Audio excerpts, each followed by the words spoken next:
Bueno, muy bien, buenas noches, ¿cómo están todos?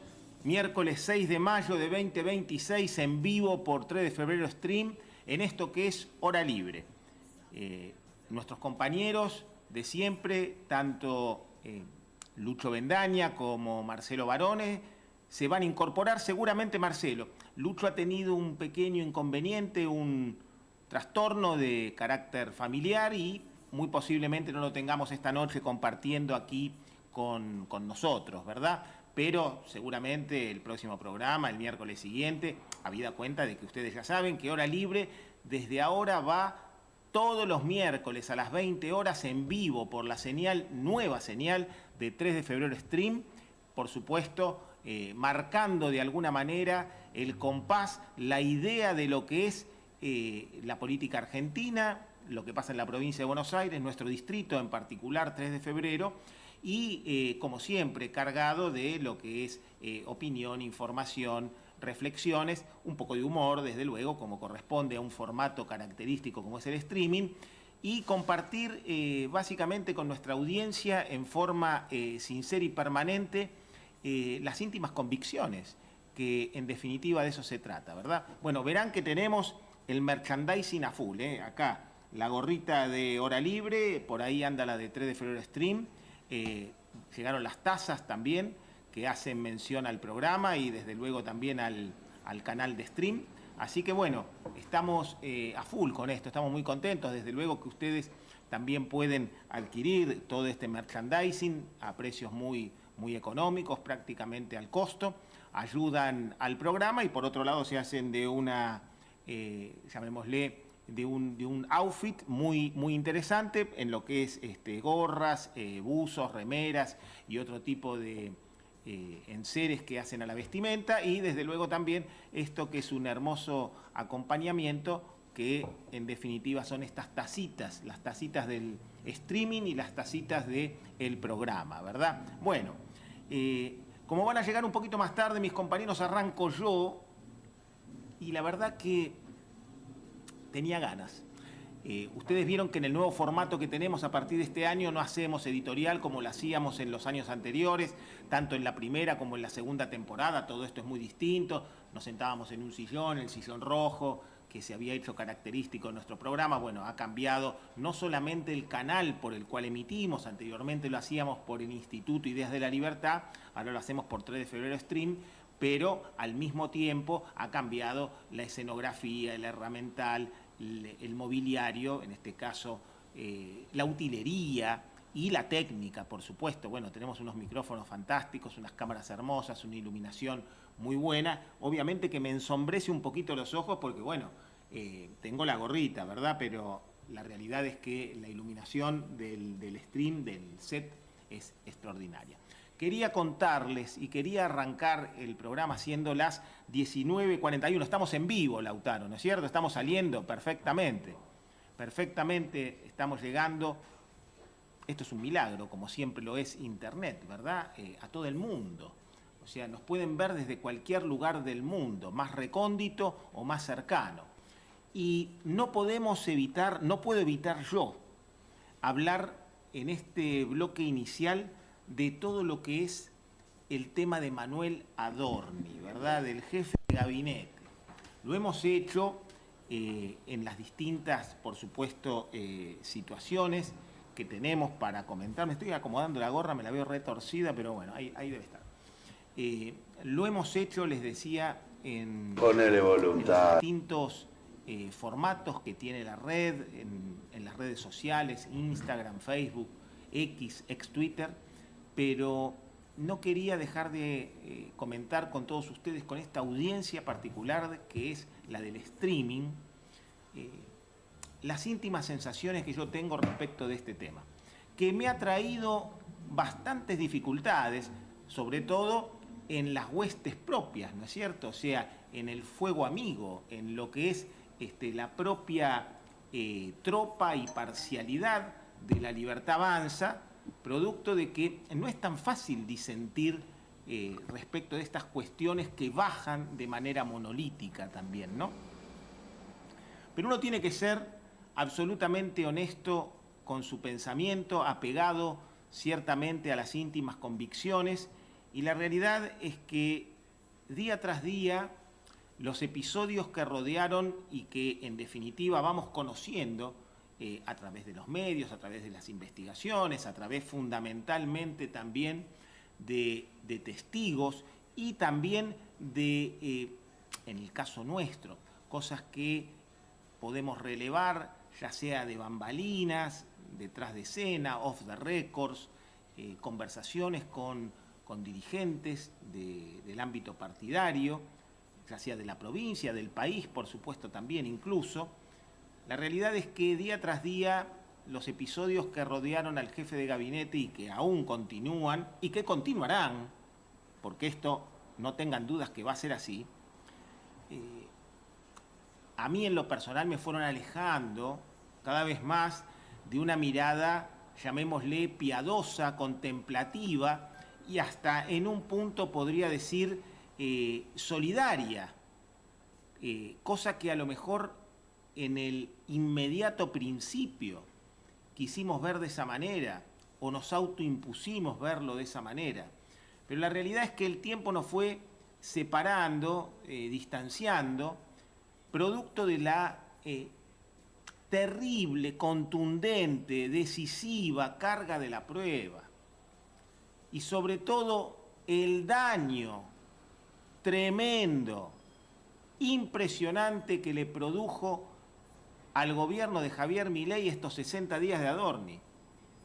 O sea, verdaderamente se trata como si fuera no el collar de melones o el ancla o todas aquellas cosas que signifiquen ese peso que agobia y que hunde, sino al mismo tiempo se trata ahora de un desafío en términos éticos y morales que pone en jaque a todo el gobierno y en particular pone a prueba al propio presidente, que ha jugado y está jugando su propio prestigio, su cuero, su carne, en este caso por el funcionario jefe de gabinete, sorpresivo jefe de gabinete, después de la salida nunca del todo aclarada de Guillermo Francos, que por cierto había tenido un desempeño que no sé si será extraordinario o brillante, pero había sido muy moderado, correcto, en definitiva un desempeño acorde a lo que se espera de ese cargo, ¿verdad?, del jefe de gabinete.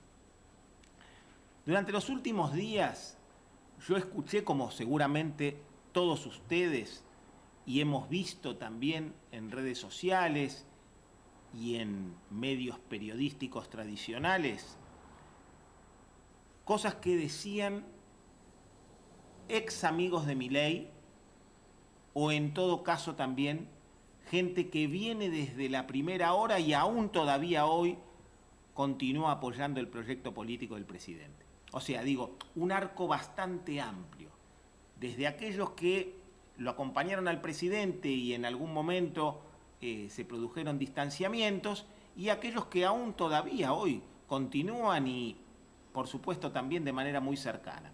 Pongo dos ejemplos con nombre y apellido. Diego Giacomini, en un extremo, y Nicolás Márquez, el biógrafo de Milei, periodista, historiador, abogado, que tiene un blog personal muy interesante, un canal de YouTube, por supuesto, también se los recomiendo fuertemente, porque es un incesante colaborador y activo militante de la batalla cultural, que no nació de un repollo, que no viene de un estallido circunstancial, sino que ya acompañaba al presidente, al actual presidente, en el año 2018.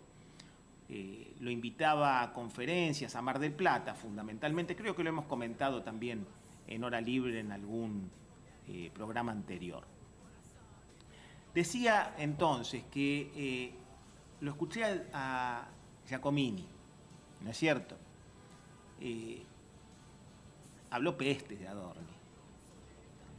Habló del momento en que lo conocieron en un estudio de televisión, que le había planteado a Javier Milei que, en palabras de él, y entre comillas, cito textual, este es un trepa que quiere cagar más alto de lo que le da el culo y que se les había pegado como estampilla, como con la gotita a ambos, ¿verdad? Con la vocación indudablemente de crecer, al menos en ese espacio o al menos con estas personas. Fue muy contundente Giacomini. Como hoy también es muy incisiva su lengua y su verborragia respecto del propio presidente. Por eso yo digo, solamente describo, no incorporo valoración, pero describo que está ocurriendo esto. Por otro lado, y en la otra punta, aparece, ahí estamos viendo en imágenes, bueno, la pileta del country indio Cuagua, una cosa de loco. Ya vamos a hablar de las propiedades de Adorni. Pero, por el otro lado, nos encontramos con Nicolás Márquez, les decía. Nicolás Márquez hace 2 meses que viene fustigando y duro al jefe de gabinete, lo tildó de todo tipo de cosas, menos inteligente, bonito o presentable, le ha dicho de todo. Le ha dicho tilingo, le ha dicho, en definitiva, sinónimos que tienen que ver con advenedizo, ocupa, oportunista, bueno, trepador, desde luego, también, y bueno, una enorme cantidad de epítetos, todos ellos de forma desdorosa y, por supuesto, cada uno de ellos aún más contundente, siendo que no escatimó Nicolás Márquez epítetos para Adorni, pero tampoco escatimó argumentos, porque en definitiva insulta a cualquier boludo, digo, ¿no? O sea, agarra uno, ya sea un micrófono o nada, se pone en la calle, en un café, despotrica e insultamos todos. Es el nivel más bajo de la discusión, el insulto.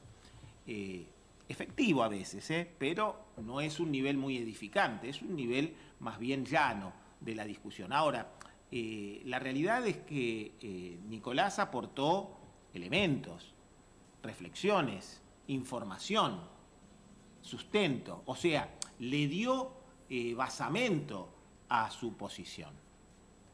La realidad es que el jefe de gabinete, que demostró también, lo digo con pena esto, o sea, no lo digo con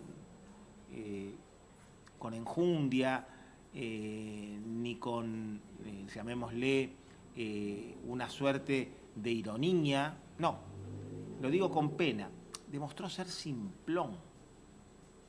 O sea, la realidad es que a mí me viene la imagen de esa película Buenos Muchachos.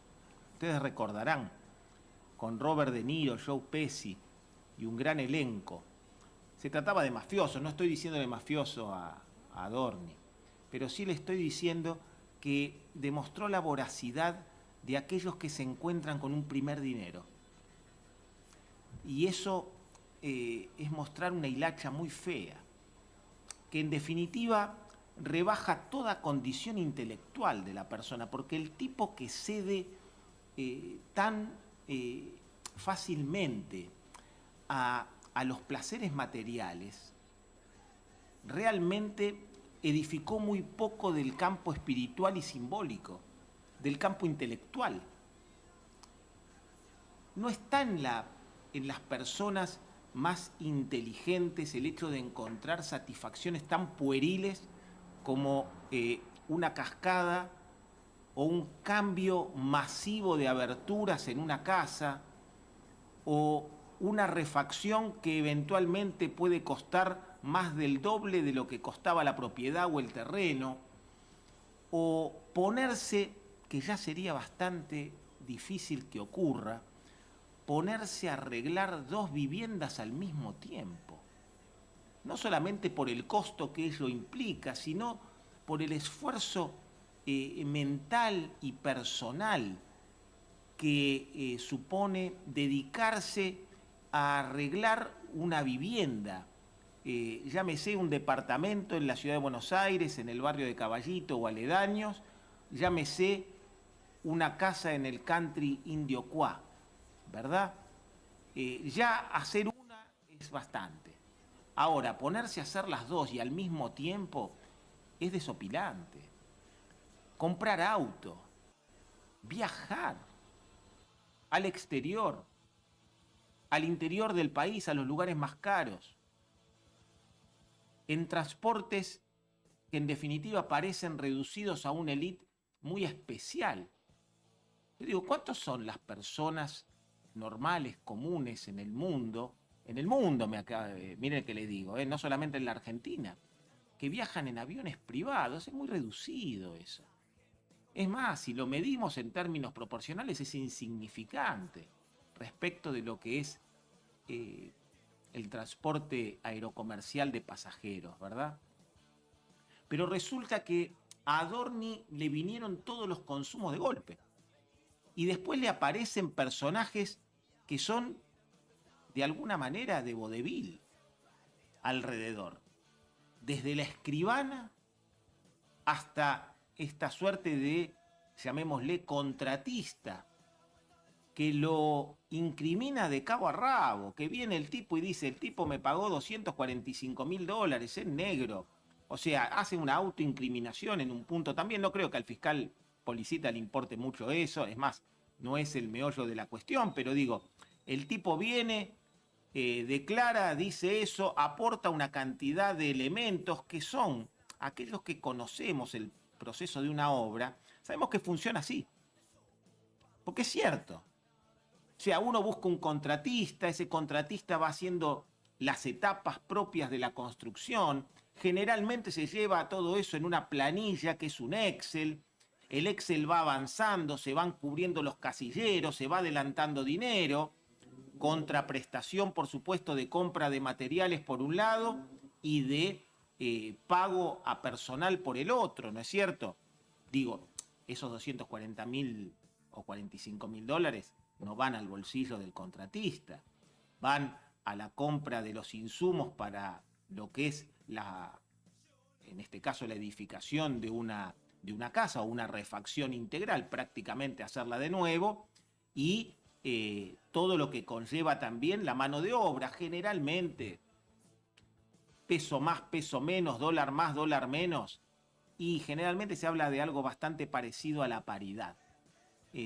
50 y 50 en materiales y mano de obra, a veces 60 y 40, porque se trata de materiales de mejor calidad o de primera línea, en algunos casos suntuarios, entonces eso aumenta el valor de los insumos de la construcción, pero en definitiva hablamos más o menos de esas cosas.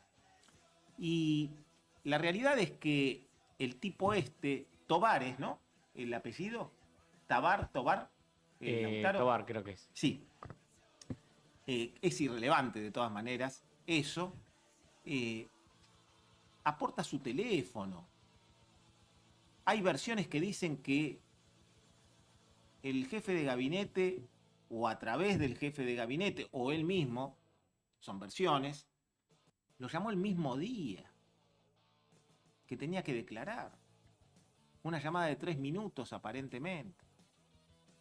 Señor, ¿qué está haciendo?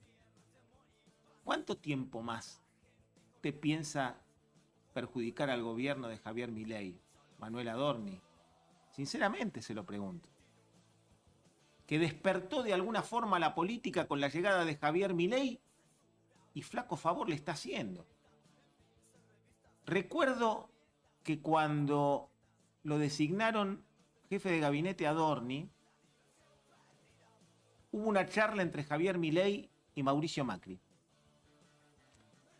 Mauricio Macri con la intención, por supuesto, como habitualmente hace, de plantear que viene a ayudar a la construcción, al desarrollo del proyecto político, a acercar, en todo caso, ideas por un lado, proyectos, pero al mismo tiempo también funcionarios, ejecutores, muy de la forma y el formato del PRO, ¿verdad?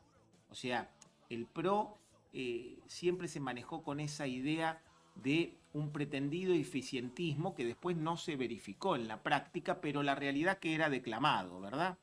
Bueno, Lo concreto es que ustedes recordarán a lo mejor que cuando terminó esa reunión, Mauricio Macri hizo algunas declaraciones, algunas de ellas a través de la red social X, y dijo, entre otras cosas, que esperaba un jefe de gabinete, se hablaba ya de la salida de Guillermo Franco, por supuesto, ya se había dado, con mayor experiencia en el manejo de equipos, con mayor experiencia en la administración del Estado, que eso es el jefe de gabinete, básicamente, ¿no es cierto? El coordinador de los equipos de gobierno, de los ministerios y los ministros, y por otra parte, el administrador fundamental de la nación. Esto es por constitución, o sea, no es algo que en definitiva es delegado por la voluntad propia del presidente, sino que la Constitución marca eso. La Constitución reformada en el 94 que crea, por supuesto, la figura que conocemos como ministro coordinador o jefe de gabinete. Bueno, la realidad es que este buen hombre, Adorni, había sido duramente cuestionado por Mauricio Macri, no en forma directa, sino porque en definitiva ponderaba la posibilidad de que fuera otro. Y esto es lo que le había planteado al presidente Milei. Si no recuerdo mal, Macri había postulado a Marín, el CEO de YPF, que inmediatamente hizo un ole maravilloso, por supuesto, a su momento, como diciendo, yo no tengo nada que ver con esto. Esto es Macri que dice una cosa que no me involucra y que no me siento parte de esta postulación, ¿verdad? Pero bueno, lo concreto es que Macri lo había hecho. Lamentablemente el tiempo le dio la razón. Era un buen cuadro, Marín. ¿Cómo decías? Era un buen cuadro, Marín. Sí, no, pero claro, pero digo, a ver, no sé si le da la razón por Marín, le da la razón por Adorni. Ah, sí. Digo, en definitiva, y no duró mucho, o sea, no hizo falta que pasara mucho tiempo, unos meses escasos, y prácticamente nos quedamos sin jefe de gabinete y el gobierno perdió al mismo tiempo un vocero que picanteaba las reuniones de prensa y pasó por todo tipo de escenarios que llegaron incluso al cierre de la sala de prensa por otro tipo de episodio, ya reabierta por supuesto, por otro tipo de episodio que fue el famoso ardido gaf de las gafas o los lentes que filman, ¿verdad?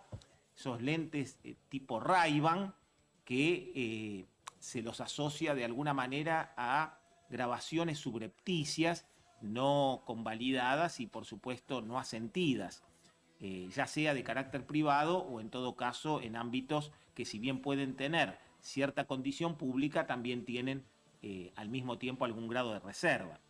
Obviamente que lo que se vio con los anteojos de TN de la Casa Rosada no es tan grave como para que nos rasguemos las vestiduras, pero la realidad es que también, hay que decirlo, no está bueno que se tomen grabaciones en ámbitos públicos como este, ¿no es cierto?, o ámbitos que pertenecen al sector público y que tienen ciertamente una envergadura y una importancia relevante, se hagan sin autorizaciones. Hay protocolos también. Digo, las normas a veces son exageradas, pero están para ser cumplidas. Y si no, para ser derogadas y crear nuevas normas. Digo, esto es así. Yo sé que en el ámbito del periodismo generó mucha controversia. Ha habido sobre el tema específico, digo, de los anteojos que graban y lo que había ocurrido con TN y la periodista Geuna, o en todo caso con el periodista del equipo de Geuna. La realidad es que ha habido muchas, llamémosle, contraposiciones, contrapuntos. Básicamente porque han estado los periodistas que se han quejado, y muy amargamente, producto de la situación que se daba. Digo, no descubro nada, hay gente que está en posiciones bastante enfrentadas con el presidente, y lo ratifican y lo manifiestan todos los días, ¿verdad? Es el caso de Tenenbaum, de O'Donnell, en Urbana Play, Mario O'Donnell estoy diciendo, estoy refiriendo a ella. Longobardi mismo, Marcelo Longobardi, un duro opositor del presidente, también desde el micrófono. Digo opositor en el sentido del concepto del contenido de su prédica, ¿verdad? No con un opositor político. Los periodistas, yo sé que este tema es opinado, pero no son actores políticos en competencia, son parte del sistema, sí. Y naturalmente su opinión influye, y naturalmente su opinión, en definitiva, o su información, y el micrófono desde el cual lo hacen tiene injerencia y de alguna forma produce un efecto en la opinión pública. Pero tampoco yo soy de los que piensan de que la opinión pública es tan fácilmente manipulable y maleable, de modo tal que cualquiera con un micrófono logra penetrar y superar cualquier tipo de valla, incluso el sentido común, incluso el propio raciocinio de las personas, ¿verdad? No subestimemos tanto a la gente en ese sentido tampoco. Pero la realidad es que como han existido posiciones como las de Laje, por ejemplo, ¿no es cierto? Que en definitiva planteó que no estaba bien lo que había ocurrido en términos de cómo se tomaron esas imágenes y la grabación. La realidad es que, digo, Antonio Laje, por supuesto, muchas, a lo mejor producto de que ha ganado mucha notoriedad, Agustín Laje no es Antonio Laje, por supuesto. Agustín Laje forma parte de los pensadores cercanos al presidente Milei, y Antonio Laje es en este caso, el periodista, también piloto de avión, comercial, que se desempeña en los medios hace muchísimo tiempo. Si no recuerdo mal, empezó con Daniel Haddad hace muchos años, ¿no es cierto? O antes incluso.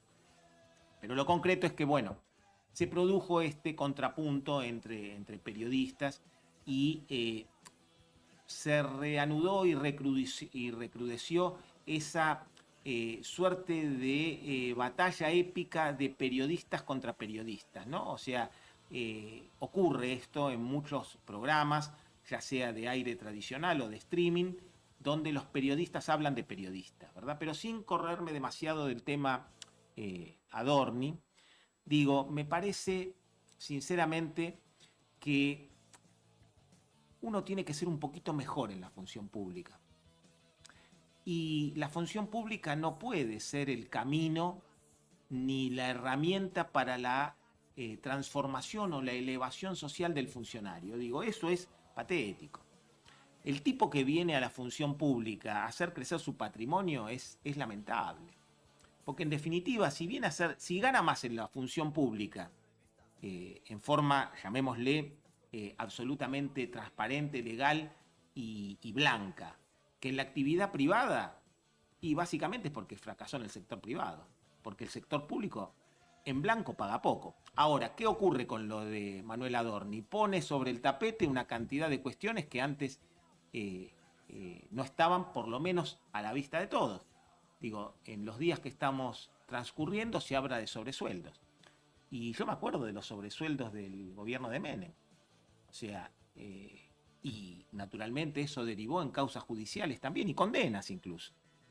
Digo esto porque el sector público tiene que sincerar y transparentar eso. Queremos tener buenos funcionarios, naturalmente hay que pagarles mejor, posiblemente también.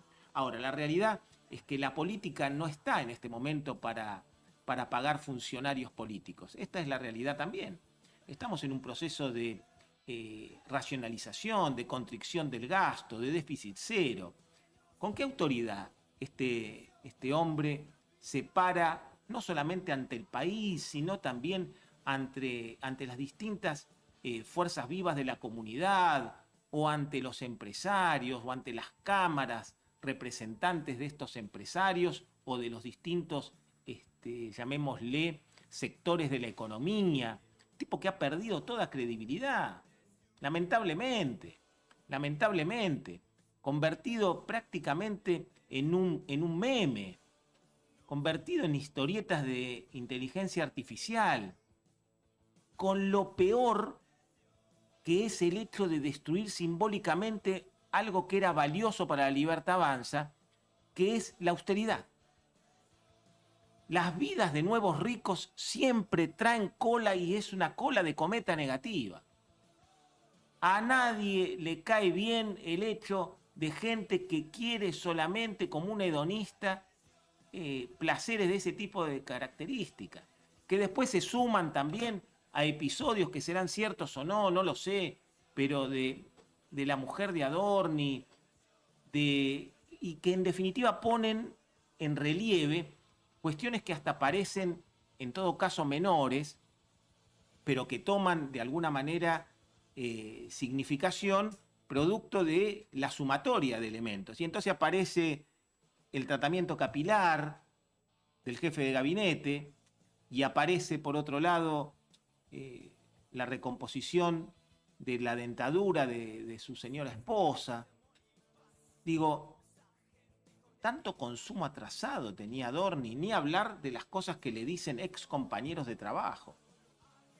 Algunos de una manera desembosada, como puede ser Babi Echecopar, otros de una manera mucho más medida, pero habiendo tomado distancia, como es Cristina Pérez, que por otro lado es la esposa de Petri, hasta hace muy poquito ministro del Gabinete Nacional y ahora actualmente diputado nacional, al cual se lo nombra incluso ahora también como eventual reemplazo de Adorni, si es que el presidente decide prescindir de los servicios de, según como lo llama Nicolás Márquez, el tilingo de Adorni, ¿verdad?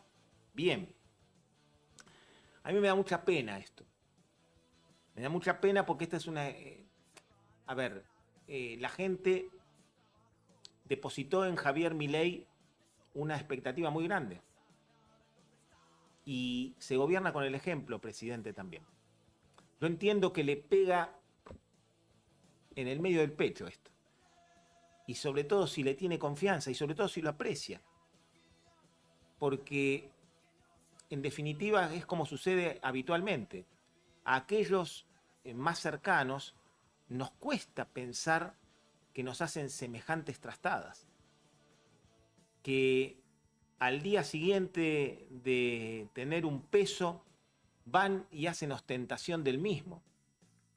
Yo me pregunto, carajo, ¿era tan necesario cambiar de departamento, cambiar de casa, cambiar de auto, irse al exterior, deslomarse de esa manera? ¿Era necesario? Yo estoy seguro que no. Porque aparte no hemos visto a otros haciendo esto. Hemos visto personajes, desde luego, en el peronismo, que son inenarrables. Digo, si en definitiva para sostener a Adorni tenemos que caer tan bajo en la comparación con Insaurralde, que lo agarraron ahí en el barquito, andando por Europa, navegando por Europa, por los mares y las aguas cristalinas de las costas europeas, caramba. No, señor, digo, la realidad es que esperábamos una vara realmente mucho más alta. Es más, esperábamos que estas cosas no sucedieran. ¿Cómo vamos a pensar, cómo vamos a esperar, cómo vamos a querer que el país estuviese adormilado producto de este tipo de cuestiones? Que no podemos contarle al país porque no entra en este momento otra cosa que no sean cosas que en definitiva están emparentadas con este tema tan pedorro. No entra, por ejemplo, que el presidente y el equipo económico están haciendo un trabajo exhaustivo para domar la inflación nuevamente y que el mes que acaba de terminar, el mes de abril, va a volver a la órbita del 2%. 2 y pico seguramente dará la medición que se conocerá en los próximos días, cuando habíamos tenido 3 y pico en marzo y que había encendido alarmas y que de alguna manera también el Banco Central está comprando reservas y está aumentando la posibilidad de dar reaseguro también y liquidez en moneda internacional y que tenemos la estabilidad. Algunos hablan de atraso cambiario. En definitiva, hoy el dólar está al precio libre. O sea, en definitiva, el dólar oficial vale igual o incluso muchas veces vale menos que el propio dólar de transacción libre. Con lo cual, en definitiva, estamos hablando de que yo no sé si existe tal atraso. Hay un contexto económico que hace que el dólar esté estable en 1.400 mangos, que no ha acompañado el proceso de la inflación. Posiblemente a lo mejor en algún momento haya una corrección y eso se ajuste o no. Hoy la banda, porque estamos en un sistema de bandas, la banda está arriba de los 1.700 pesos. Y el dólar parece muy tranquilo y muy planchado en 1.400 y moneda. Hace unos días atrás estaba en 1.420, 1.395 la semana última anterior, y hoy creo que estuvo en el orden de los 1.410 o 1.405, por ahí. En definitiva, centavo más, centavo menos, estamos hablando de un dólar quieto.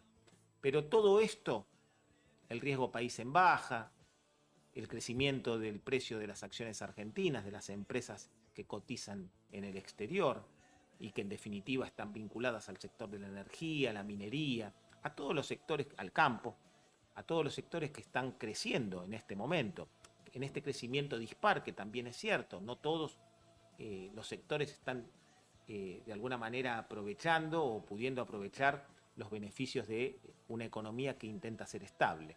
Pero bueno, lo concreto es eso. Digo, lo vuelvo a repetir y con cierta tristeza. Presidente, no tengamos un culo roto como jefe de gabinete.